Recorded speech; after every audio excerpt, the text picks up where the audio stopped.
નમસ્કાર વિદ્યાર્થી મિત્રો, હું છું હર્ષલ અને આપ સૌનું સ્વાગત છે આપણી પોતાની ચેનલ યુટ્યુબ ચેનલ સ્ટડી માસ્ટરમાં. વિદ્યાર્થી મિત્રો, હવે તમારી થોડાક જ દિવસની અંદર દ્વિતીય પરીક્ષા આવી જવાની છે અને આજે આપણે જોવાનું છે દ્વિતીય પરીક્ષા માટે જે કેમિસ્ટ્રી સબ્જેક્ટ છે એનું આખું ઓવરવ્યુ, એટલે કે પરીક્ષામાં સૌથી પહેલા કયા ટોપિક કરવાના છે, કેટલા માર્ક્સનું ચેપ્ટર છે, બરાબર, એ બધી વસ્તુ આપણે આજે જોવાની છે. અને અને અને જો તમે અત્યાર સુધી આ વિડીયોને લાઈક ન કર્યો હોય, લેક્ચરને ચેનલને સબસ્ક્રાઇબ ન કર્યું હોય તો તમારે કરી નાખવાનું છે અને તમારા મિત્ર મિત્રાણી સગા સખી બંધુ બાંધવ બધાને કહી દેવાનું છે. શું કહી દેવાનું છે? કે ભાઈ ચેનલને લાઈક, સબસ્ક્રાઇબ અને શેર કરી નાખવાની છે, જેથી તમે અને તમારો મિત્ર પણ જે છે કઈ એક્ઝામ દ્વિતીય પરીક્ષાની અંદર સારામાં સારા માર્ક્સ મેળવી શકો. ઓકે, ચાલો. તો 1 થી 8 તમારી દ્વિતીય 1 થી 8 ચેપ્ટર છે તમારી કઈ એક્ઝામમાં? દ્વિતીય એક્ઝામમાં, બરાબર છે. પહેલું ચેપ્ટર છે, બરાબર, 2 માર્ક્સ નું ચેપ્ટર છે. કેટલા માર્ક્સ નું? 2 માર્ક્સ નું પૂરેપૂરું ચેપ્ટર છે, બરાબર. કયા કયા ક્વેશ્ચન પૂછાઈ શકે છે ભાઈ? દળ સંચયનો નિયમ, નિશ્ચિત પ્રમાણોનો નિયમ, નિશ્ચિત સમઘટકનો નિયમ, એવોગેડ્રો, મોલ અંશ, મોલારિટી, મોલાલિટી અને સીમિત પ્રક્રિયક. બરાબર, વાત કરીએ નીચેથી ઉપર. દળ સંચયનો નિયમ, નિશ્ચિત પ્રમાણનો નિયમ અને નિશ્ચિત સમઘટકનો નિયમ. બરાબર, દળ સંચયનો નિયમ શું કહે છે એ તમારે લખવાનું છે, બરાબર. પહેલા નિયમ, પછી તેના 2-4 એક્ઝામ્પલ એની અંદર તમારે લખવાના રહેશે. નિશ્ચિત પ્રમાણનો નિયમ, બરાબર, એટલે કે દ્રવ્યમાં જે ઘટકોનું પ્રમાણ છે કેવું છે? નિશ્ચિત હશે, બરાબર. પછી છે નિશ્ચિત સમઘટકનો નિયમ અને એવોગેડ્રોનો જે નિયમ છે 6.022 ગુણ્યા 10⁻23. આ જે અંક છે એવોગેડ્રો એ આપેલો છે ને એમ કીધું હતું કે ભાઈ 1 મોલમાં અણુની સંખ્યા કેટલી હશે? આટલી જ હશે, બરાબર. મોલ અંશ બોલે તો ઘટકના મોલ ના છેદમાં કુલ મોલ, બરાબર. તમારે કોઈ પણ ઘટકના મોલ શોધવાના હોય, ધારો કે તમને એવું કહી દીધું હોય કે ભાઈ બેન્ઝીન છે, બરાબર, એને આપણે પાણીમાં નાખ્યું છે, તો બેન્ઝીન અને પાણી દરેક તત્વના મોલ અંશ તમારે શોધવાના છે. તો પહેલા તમારે બેન્ઝીનના મોલ શોધવાના, પાણીના મોલ શોધવાના, પછી ટોટલ મારવા. ત્યારબાદ તમારે બેન્ઝીન ઘટકના મોલ એટલે કે બેન્ઝીનના મોલ ઉપર છેદમાં કુલ મોલ એટલે બેન્ઝીન પ્લસ પાણીના મોલ નીચે. એ રીતે તમે શું કરી શકો છો? મોલ અંશ શોધી શકો છો. મોલારિટી અને મોલાલિટી, બરાબર. કેપિટલ એમ અને સ્મોલ એમ, જેમાં તમે વારે શું થતા હશો? કન્ફ્યુઝ થતા હશો, બરાબર. તો કઈ નથી, એકમાં શું છે? મોલ પર લીટર અને બીજામાં છે મોલ પર કેજી, બરાબર. ઓકે, એટલે કે એકમાં આપણે દ્રાવક તરીકે જથ્થો લેવાનો છે ગ્રામમાં, એકમાં આપણે દ્રાવક તરીકે જથ્થો લેવાનો છે લીટરમાં, બરાબર છે. ચાલો, સીમિત પ્રક્રિયક આપણે એક્ઝામ્પલ આપેલું. આપણે ક્યાં એક્ઝામ્પલ આપેલું? તો કે ભાઈ આપણો જે વન શોટ છે એની અંદર આપણે સીમિત પ્રક્રિયકનું એક એવું એક્ઝામ્પલ આપેલું હતું, બરાબર, કે જો તમારે પાણીપુરી બનાવવી હોય અને તમારી પાસે બધો સામાન વધારે હોય પણ પૂરી જ ઓછી હોય તો પાણીપુરી વધારે બનશે નહીં, બરાબર. એટલે કે પ્રક્રિયા જે છે એમાંથી જે ઓછો ઘટક છે એને શું કહેવામાં આવે છે? સીમિત પ્રક્રિયક, બરાબર. જો એ ઘટક પૂરો થઈ જાય તો પ્રક્રિયા આગળ વધશે નહીં, બરાબર છે. તો આ રીતના ક્વેશ્ચન આપણને ચેપ્ટર નંબર 1 માંથી પૂછાઈ શકે છે, બરાબર છે. અને હા, ખાસ વસ્તુનું યાદ રાખવાનું કે 2 માર્ક્સમાં દાખલા પણ પૂછાઈ શકે છે. દાખલા ક્યાંથી આવે? તો કે ભાઈ કોયડો અથવા સ્વાધ્યાય. કોયડા અથવા સ્વાધ્યાયના તમારે દાખલા કરવાના અને ખાસ કોયડાને તમારે પ્રેફરન્સ વધારે આપવાના છે, એટલીસ્ટ આ ચેપ્ટર માટે, બરાબર છે. ચાલો, બીજું ચેપ્ટર છે. બીજા ચેપ્ટરમાંથી આપણને 4 માર્ક્સ નું પૂછાશે, બરાબર. 4 માર્ક્સ નું પૂછાય. એમાં 4 માર્ક્સ નો કોઈ એક ક્વેશ્ચન પણ હોઈ શકે, અથવા 2 માર્ક્સ નો કોઈ એક ક્વેશ્ચન હોઈ શકે, અથવા 3 માર્ક્સ નો એક ક્વેશ્ચન અને એક એમસીક્યુ, એવી રીતે પણ પૂછાઈ શકે છે, બરાબર. પહેલા છે હુન્ડનો નિયમ, થોમ્સન, રુથરફોર્ડ અને બોહરનો નમૂનો. જો થોમ્સન, રુથરફોર્ડ અને બોહર છે, બરાબર, એમાં જે રુથરફોર્ડ એ મોસ્ટ આઈએમપી છે. રુથરફોર્ડનો જે પરમાણુનો નમૂનો છે એ કેવો છે? Most IMP. વાત પહેલા આ 3 નમૂનાની કરી દઈએ તો કે ભાઈ થોમ્સન માર્કેટમાં આવ્યો હતો, બરાબર. થોમ્સનીએ શું કીધું? તો કે ભાઈ થોમ્સને એમ કીધું કે પરમાણુ એ તરબૂચ જેવો છે, પ્લમ પુડિંગ જેવો છે. એ બધી વસ્તુ તમારે આની અંદર લખવાની છે. બરાબર છે. ત્યારબાદ કોણ આવ્યો? ત્યારબાદ આવ્યો રુથરફોર્ડ. બરાબર. રુથરફોર્ડે શું કર્યું? તો કે ભાઈ આલ્ફા કણ પ્રક્રિયાનો પ્રયોગ કર્યો. બરાબર. ઝિંક ની પટ્ટી લગાડી હતી, ગોલ્ડ વચ્ચે મૂકી હતી અને પછી મસ્ત મજાનું જવા દીધું હતું. ત્યારબાદ એને એવું કીધું કે ભાઈ પરમાણુનો જે ધનભાર છે એ સંપૂર્ણ કેન્દ્રમાં વચ્ચે હોવો જોઈએ અને ઇલેક્ટ્રોન એની આજુબાજુમાં ગતિ કરતો હોવો જોઈએ. પછી એને એવું પણ દર્શાવ્યું હતું કે ભાઈ જે આ પરમાણુ છે, બરાબર, આ જે પરમાણુ છે એનું કેન્દ્ર ખૂબ નાનું છે અને ઇલેક્ટ્રોન જે છે શું કરે છે? તો કે ભાઈ એની આજુબાજુમાં ગતિ કરે છે. પણ આજે રુથરફોર્ડ નો પરમાણુ નમૂનો હતો એ કક્ષાવાળો જે નિયમ છે એ સમજાવી શક્યો નથી. પછી કોણ આવ્યો? બોહર. માર્કેટમાં કોણ આવ્યો હતો? બોહર, જેને ઇલેક્ટ્રોન ની ત્રિજ્યા, બરાબર, ઇલેક્ટ્રોન કેટલી ઉર્જા જોશે એ બધી વસ્તુ કોને સાબિત કરેલી હતી? બોહર. બોહરના નમૂનામાં ત્રિજ્યા, બરાબર, ત્રિજ્યા છે, ઉર્જા છે, આ જે ક્રમ છે, બરાબર, આ જે ક્રમ છે એ મોસ્ટ આઈએમપી છે ફોર તમારી જે કોમ્પિટિટિવ એક્ઝામ છે જેઈ માટે. બરાબર. બોહરનો નમૂનો મારે પૂછવો હોય તો હું બોહરના નમૂનામાંથી ત્રિજ્યા અથવા તો ઉર્જા વાળો એક ક્વેશ્ચન કાઢી શકું છું. પછી કઈક એવી વસ્તુ ખબર પડી છે. કોણ આવ્યો તો માર્કેટમાં? તો કે ભાઈ હાઇઝનબર્ગ. બરાબર. હાઇઝનબર્ગ માર્કેટમાં આવ્યો અને માર્કેટમાં આવીને હાઇઝનબર્ગે એવું કીધું કે ભાઈ તમે કોઈ પણ એક સ્થાને જો ઇલેક્ટ્રોન હોય તો તમે તેનું સ્થાન જાણી શકશો અથવા તો તેનો વેગ જાણી શકશો. બરાબર. તમે ઇલેક્ટ્રોનનું સ્થાન અને વેગ બંને એક સાથે જાણી શકશો નહીં. બરાબર છે. આવી વાત કોણે કરી?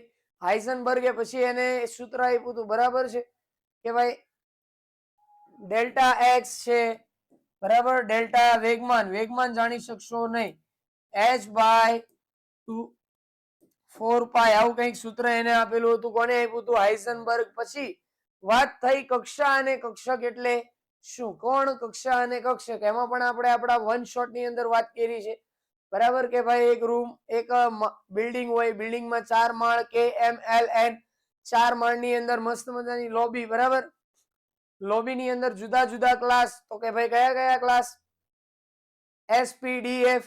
S હોય તો 1 રૂમ, P હોય તો 3 રૂમ, D હોય તો 4 રૂમ, બરાબર, અને F હોય તો D હોય તો 5 રૂમ અને F હોય તો 7 રૂમ. બરાબર. એક રૂમમાં કેટલા ઇલેક્ટ્રોન? 2. બરાબર. તો 2 ઇલેક્ટ્રોન 2. બરાબર. આ રીતની આપણે કક્ષા અને કક્ષક વચ્ચેનો ભેદ સમજાવેલો હતો.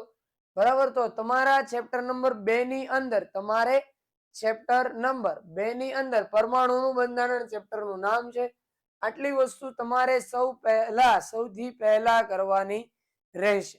બરાબર. પછી તમારે જો કરવો હોય તો ચુંબકીય ક્વોન્ટમ આંક, સ્પિન ક્વોન્ટમ આંક, ચુંબકીય ગુણધર્મ, એ બધી થિયરી પણ આ આઈએમપી છે, પણ આપણે પહેલા આને ફોકસ કરવાની છે.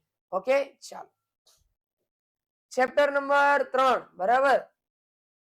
આના માટે મેં તમને એક મસ્ત મજાની ચાવી આપેલી છે, પત્રીયાત્રી સીધાવી ઈ હતા વિરુઆ, જેનાથી તમે તમારા એમસીક્યુ સોલ્વ કરી શકો છો. 2 માર્ક્સ નું આ ચેપ્ટર છે.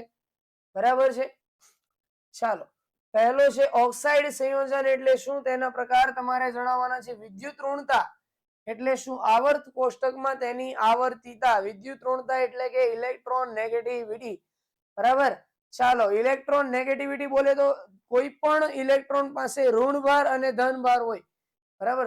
કોઈ પણ તત્વ છે એની પાસે ધનભાર અથવા ઋણભાર હોય તો જે ઋણભાર છે એ સામેવાળાના ધનભારને કેટલો આકર્ષશે, બરાબર, એને કહેવામાં આવે છે વિદ્યુત ઋણતા. પછી છે શિલ્ડિંગ ઇફેક્ટ અથવા તો સ્ક્રીનિંગ ઇફેક્ટ. એનો મતલબ અહીંયા કોઈ ધનભાર છે, અહીંયા એક ઇલેક્ટ્રોન છે, અહીંયા એક બીજી કક્ષા છે, બરાબર, તો ધનભાર આને પણ આકર્ષે અને આને પણ આકર્ષે. તો આ જે ઇલેક્ટ્રોન છે એ આને અંદર આવવા દેશે નહીં, એટલે કે કોની જેમ કામ કરશે? શિલ્ડની જેમ કામ કરશે. બરાબર. તો એને જ કહેવામાં આવે છે શિલ્ડિંગ અસર. આયનીકરણ એન્થાલ્પી એટલે શું? પ્રથમ, દ્વિતીય, તૃતીય આયનીકરણ એન્થાલ્પી ના મૂલ્ય કયા ક્રમ ને આપી શકાય? બરાબર. કારણ આપો. બરાબર. તો કે ભાઈ આવું કોઈ એક તત્વ હોય એમાંથી જે બાહ્યતમ ઇલેક્ટ્રોન હોય, બરાબર, બાહ્યતમ કક્ષામાં જે પહેલો ઇલેક્ટ્રોન હોય એને કાઢવા માટે આપવી પડતી ન્યૂનતમ ઉર્જાને શું કહેવામાં આવે છે? તો કે ભાઈ ઇલેક્ટ્રોન પ્રાપ્તિ એન્થાલ્પી, સોરી આયનીકરણ એન્થાલ્પી. બરાબર, શું કહેવામાં આવે છે? આયનીકરણ.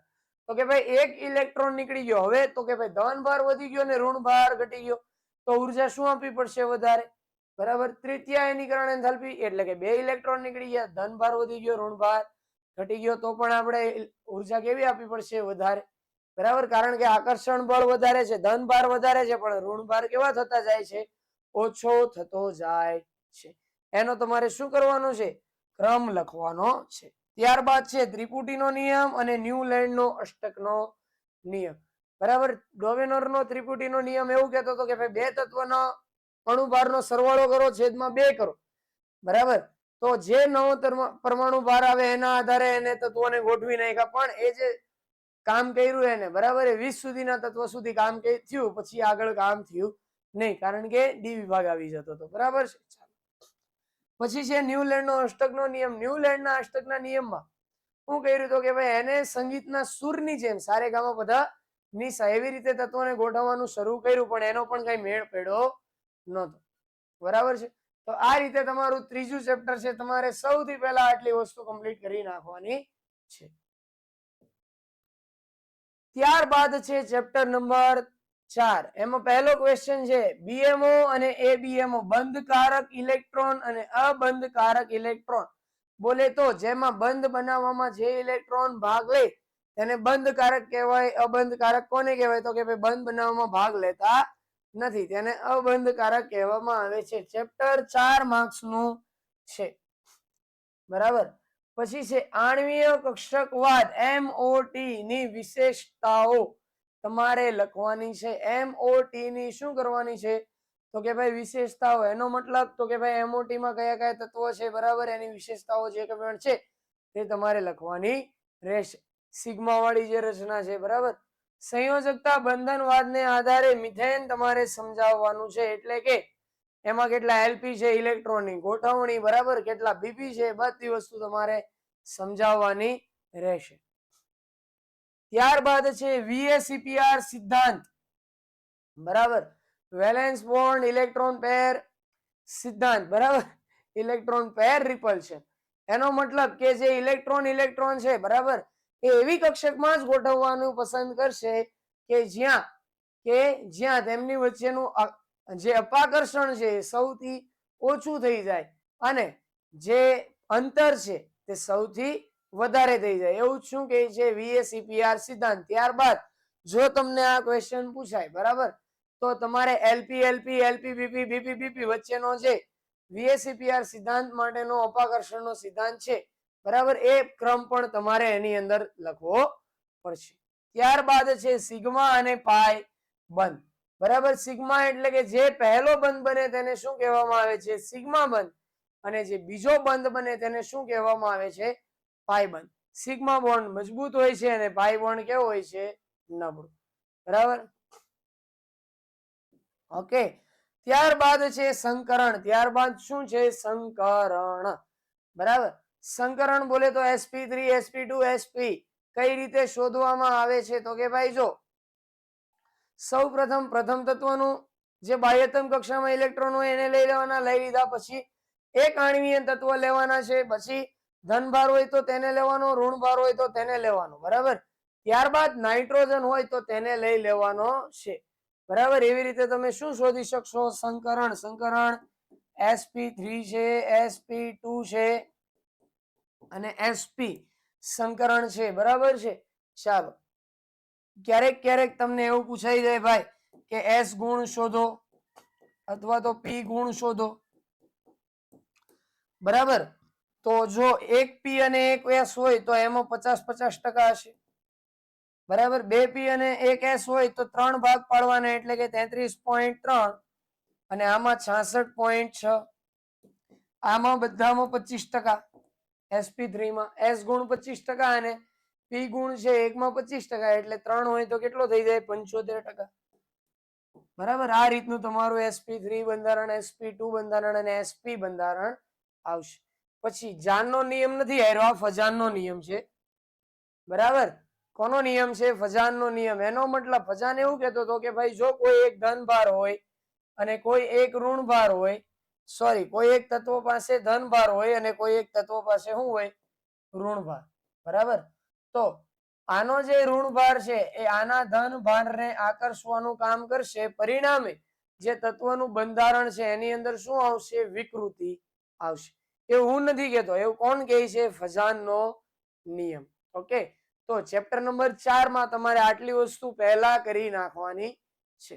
ઓકે, ચાલો.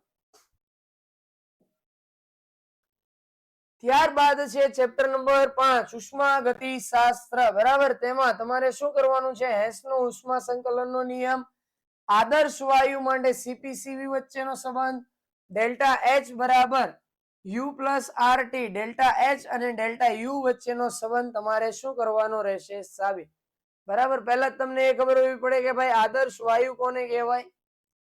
બરાબર. જે 273 કેલ્વિન તાપમાને મળતો હોય. બરાબર. આદર્શ વાયુની જે અભિધારણાઓ છે એ તમને શું હોવી પડે? ખબર હોવી પડે. ત્યારબાદ હેસનો ઉષ્મા સંકલનનો નિયમ. તો જો આ ક્વેશ્ચન તમને પૂછવામાં આવે તો તમારે પહેલા નિયમ લખવાનો છે, ત્યારબાદ તેની દરેક અભિધારણાઓ એક્ઝામની અંદર લખવાની રહેશે. ઓકે, તો ભાઈ વાત કરીએ ચેપ્ટરના ગુણભારની. તો ગુણભાર આનો કેટલો છે? 3. ગુણભાર કેટલો રહેવાનો છે? 3 ગુણનું આયરું આ ચેપ્ટર છે. બહુ મસ્ત મજાનું ચેપ્ટર છે. અને જો તમને આના કોઈ પણ ટોપિકમાં ખબર ન પડે, બરાબર, હજી એક જે આઈએમપી ક્વેશ્ચન છે એ એસ વાળા ક્વેશ્ચન છે. બરાબર. એટલે કે એસ વચ્ચેનો સંબંધ, ડેલ્ટા જી વચ્ચેનો સંબંધ. બરાબર. એ પણ તમને પૂછાઈ શકે છે. ઓકે, તો ઉષ્માગતિશાસ્ત્રમાં તમારે આટલા ક્વેશ્ચન પહેલા કરી નાખવાના છે. ત્યારબાદનું જે ચેપ્ટર છે એનું નામ છે સંતુલન. બરાબર. એક એવું ચેપ્ટર છે દરેક 11મા ધોરણનો વિદ્યાર્થી એમાં એમ જ કહે કે ભાઈ હવે તમે આને જવા દો, કાં તો અમને જવા, કાં તો આ ચેપ્ટર જવા દો, કાં તો મને જવા દો, મારાથી નહીં થાય. બરાબર. તો ભાઈ સંતુલન કરો તો સંતુલન અચળ, સંતુલન કરો તો સંતુલનમાં તમારે આટલી વસ્તુ કરવાની છે. બફર સોલ્યુશન કઈ રીતે બનાવી શકાય, બરાબર, એક્ઝામ્પલ આપીને તમારે સમજાવવાનું છે. જો ખબર ન પડે તો ક્યાં જવાનું? આપણા વન શોટ ની અંદર. ત્યારબાદ કે એ અને કે બી વચ્ચેનો સંબંધ છે. પછી પીએચ માપક્રમ. તો કે ભાઈ પીએચ કેટલી હોય? તો 7 હોય તો ન્યુટ્રલ, ઓછો હોય તો, બરાબર, ઓછી હોય તો એસિડિકતા, વધારે હોય તો બેઝિકતા. એ તમારે શું થઈ જશે? નાના ધોરણનું. પણ જે પીએચ વચ્ચેના સૂત્ર છે કે બી આપેલું હોય તો પીએચ કઈ રીતે શોધશું? બરાબર. ઉષ્માગતિશાસ્ત્ર પ્રમાણે જે આપેલું છે ડેલ્ટા જી બરાબર એનઆરટી વાળું સૂત્ર છે. બરાબર. પછી 2.303 ઇન્ટુ log કે એ વાળું સૂત્ર છે, કે બી વાળું સૂત્ર છે. એના પરથી પણ તમારે એવા ક્વેશ્ચન, એવા દાખલા પૂછાઈ શકે. ચેપ્ટર પૂરેપૂરું 15 માર્ક્સ નું છે. એટલે કે 50 માંથી 15 તો આમાંથી જ આવશે. બરાબર. 50 માંથી 15 માર્ક્સ નું તો ક્યાંથી આવશે? આ એક જ ચેપ્ટર માંથી. બરાબર. દાખલાની વાત કરીએ તો ક્યાંથી આવશે? તો કે ભાઈ સ્વાધ્યાય અને કોયડા. કયા કયા આવશે? તો કે ભાઈ પીએચ માપક્રમના દાખલા આવી શકે છે, પીએચ શોધવાના દાખલા આવી શકે છે, કેએસપી અને કેપી, કેએસપી, કેપી, કેસી વચ્ચેના સંબંધ વાળા દાખલા તમને પૂછાઈ શકે છે. બરાબર. આ રીતના તમને ક્યુસી, આ રીતના આ ટોપિક્સના તમને દાખલા પૂછાવવાની સંભાવના, બરાબર, આ ચેપ્ટરમાં સૌથી વધારે રહેલી છે. ત્યારબાદ છે કેપી અને કેસી વચ્ચેનો સંબંધ. જે કેસી છે તે સાંદ્રતા દર્શાવે છે અને કેપી છે તે પ્રેશર દર્શાવે છે. કેપી અને કેસી વચ્ચેનો સંબંધ હોય તો હું આમ લખી શકું, કેપી બરાબર કેસી આરટી ડેલ્ટા એન, જ્યાં ડેલ્ટા એન એટલે નિપજના મોલ માઇનસ પ્રક્રિયકના મોલ. બરાબર. કેસી કઈ રીતે શોધશો? નિપજ બરાબર ના છેદમાં પ્રક્રિયક, મોલને નાખી દેવાના માળી. હવે કયું સૂત્ર બોલ્યો એ જાણવા માટે તમારે ક્યાં જવું પડશે? પાછું આપણા વન શોટ ની અંદર. બરાબર. જેમાં એકદમ ઈઝી વે થી આપણે દર્શાવેલું છે કે ભાઈ કેપી કેસી વચ્ચેનો સંબંધ કઈ રીતનો છે. બરાબર છે. કઈ રીતનો સંબંધ છે સાથે સાથે દાખલાના સેશનમાં આપણે એવું પણ દર્શાવેલું છે કે ભાઈ કયા કયા ટોપિક પર કયા કયા દાખલા પૂછાઈ શકે છે. બ્રોન્સ્ટેડ લોરી એસિડ અને બેઝની સિદ્ધાંત તમારે સમજાવવાનો છે. બરાબર. એટલો એનો મતલબ એવો કે ભાઈ કયા કયા જે તત્વો છે એ બ્રોન્સ્ટેડ લોરી એસિડમાં આવશે, કયા કયા જે તત્વો છે એ બ્રોન્સ્ટેડ લોરી બેઝની અંદર આવશે. ત્યારબાદ છે સંતુલન સાંદ્રતાના ફેરફારની અસર. એનો મતલબ કે ભાઈ એક પ્રક્રિયા છે, પ્રક્રિયકથી નિપજ તરફ પ્રક્રિયક આવે. હવે હું જો પ્રક્રિયકની સાંદ્રતામાં વધારો કરું તો નિપજની સાંદ્રતામાં કઈ રીતનો ફેરફાર થાય, અથવા નિપજની સાંદ્રતામાં વધારો કરું અથવા તો ઘટાડો કરું તો પ્રક્રિયકની જે સાંદ્રતા છે એ કઈ રીતની છે તે આપણે જોવાનું છે. ઓકે, ચાલો. સંતુલન પર દબાણના ફેરફારની અસર. હવે ભાઈ દબાણમાં વધારો કરું, બરાબર, તો પ્રક્રિયા પ્રક્રિયકથી નિપજ તરફ જાય, અથવા તો દબાણમાં ઘટાડો કરું તો પ્રક્રિયા પ્રક્રિયકથી નિપજ તરફ જશે. એ બધી વસ્તુ તમારે ક્યાં લખવાની રહેશે? સંતુલન પર દબાણના ફેરફારના ટોપિકની અંદર લખવાની રહેશે. ઓકે, તો સંતુલન ચેપ્ટર માંથી તમે જો આટલું કરી નાખશો તો તમારે પૂરેપૂરા માર્ક્સ આવવાની પૂરેપૂરી 100% સંભાવના છે. ચેપ્ટર અઘરું છે, પણ ભાઈ અઘરું છે પણ નહીં આવડે એવું નથી. ઓકે, 2-4 વાર પ્રેક્ટિસ વધારે કરવી પડશે, એ જ, પણ આવડી જશે. ઓકે, ચાલો આગળ જોઈએ રેડોક્સ પ્રક્રિયા. બરાબર, તો ભાઈ રેડોક્સ જે ચેપ્ટર છે એમાં પહેલા તો ઓક્સિડેશન પ્રક્રિયા કોને કહેવાય, રિડક્શન પ્રક્રિયા કોને કહેવાય અને રેડોક્સ પ્રક્રિયા કોને કહેવાય. બરાબર, જે પ્રક્રિયકમાં ઓક્સિડેશન આંકમાં વધારો થાય તો તેને ઓક્સિડેશન પ્રક્રિયા કહેવાય. રિડક્શનમાં કોને કહેવાય તો કે ભાઈ ઓક્સિડેશન આંકમાં શું થતું હોય, ઘટાડો થતો હોય તો તેને શું કહેવાય, રિડક્શન પ્રક્રિયા. કેટલા માર્ક્સનું ચેપ્ટર છે તો કે ભાઈ 8 માર્ક્સનું. આગળનું ચેપ્ટર 15 માર્ક્સનું, આ ચેપ્ટર 8 માર્ક્સનું. 4 માર્ક્સનો સવાલ આમાંથી એક પૂછાય ને પૂછાય. પ્રક્રિયા સંતુલિત કરો, એ જ પૂછાય. એક એસિડ વાળી કોઈ પણ, હવે જો આ જે પ્રક્રિયાઓ મેં અહીંયા લીધી છે મોસ્ટ આઈએમપી પ્રક્રિયા જ છે, પણ બીજી પણ કોઈ પણ પ્રક્રિયા તમને પૂછાઈ શકે છે. બરાબર છે, ચાલો. તો ભાઈ 4 માર્ક્સનો એક ક્વેશ્ચન આમાંથી આવે એની 100%ની ગેરંટી છે, અને પ્રક્રિયા ક્રમ સંતુલિત કરો એ જ પૂછાય એની પણ ગેરંટી છે. બરાબર, તમને કોઈ પણ પ્રક્રિયા આપી શકે કે MnO4 વાળી આપી શકે, Cr2O7 વાળી આપી શકે, બરાબર, MnO2 વાળી આપી શકે, અથવા તો અહીંયા મેં આયોડીન સાથેની જે પ્રક્રિયા લીધી છે એ પણ આપી શકે. હા, એક વસ્તુ ખાસ ધ્યાન રાખવું, એસિડ સાથેની પ્રક્રિયા અથવા તો બેઝ સાથેની પ્રક્રિયા તમને પૂછાય, બરાબર, તો ખાલી એક જ સ્ટેપનો ફરક છે. તો ભાઈ બેઝ સાથેની પ્રક્રિયા હોય, બરાબર, તો તમારે પહેલા OH વડે ઇલેક્ટ્રોન કરવાના છે અને પછી H2O વડે ઓક્સિજન કરવાના છે, અને એસિડમાં ઊંધું કરવાનું છે. ઠીક છે, ચાલો. એસિડ બેઝ સાથેની પ્રક્રિયા પૂછાય તો કઈ રીતે કરવાનું, તો કે પહેલા સૌપ્રથમ ઓક્સિડેશન આંક શોધો, રિડક્શન આંક શોધી નાખો.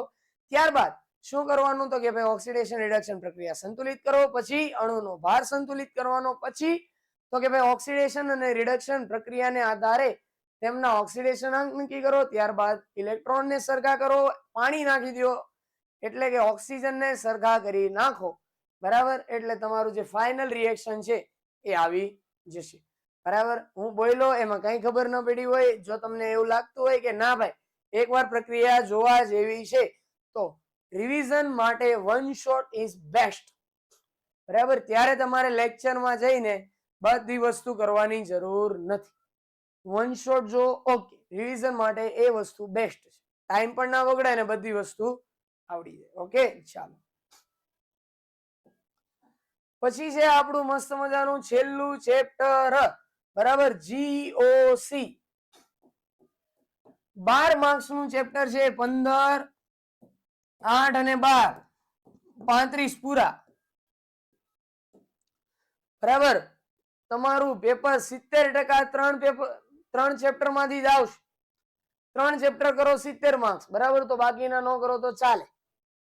ના કરવાના બધા, બરાબર. તમને જો એવું લાગતું હોય કે ભાઈ ના આ 3 ચેપ્ટરમાં આપણને બધું આવડે છે તો વાંધો નહીં, બરાબર. 35 માર્ક્સનું તમારું આ 3 ચેપ્ટરની અંદરથી જ પૂછાવવાનું છે.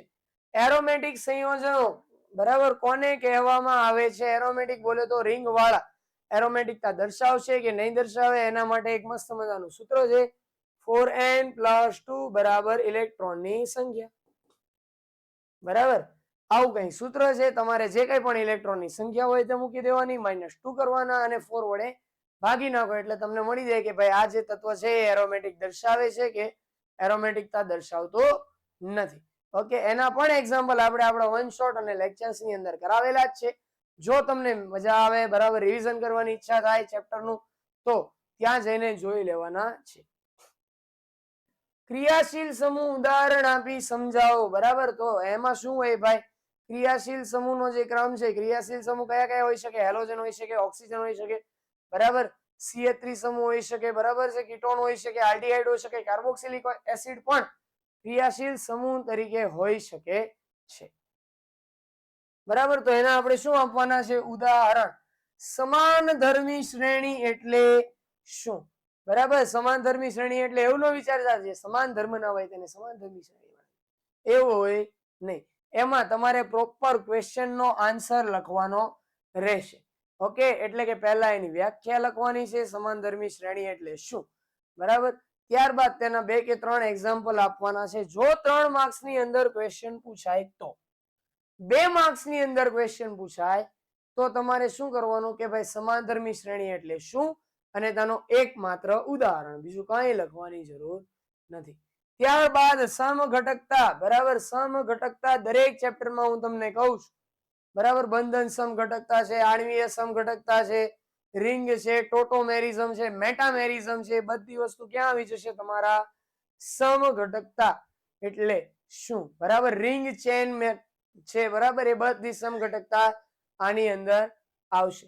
2 માર્ક્સ નો ક્વેશ્ચન પૂછાય સમઘટકતા એટલે શું. કેટલા માર્ક્સ નો ક્વેશ્ચન પૂછાય ભાઈ? 2 માર્ક્સ નો ક્વેશ્ચન પૂછાય, બરાબર. અથવા તો કોઈ પણ એક પ્રોપર સમઘટકતા તમને આપી દીધી હોય, બરાબર, કે ભાઈ કોઈ એક તત્વ આપ્યું હોય, આના સમઘટકો દોરો, બરાબર.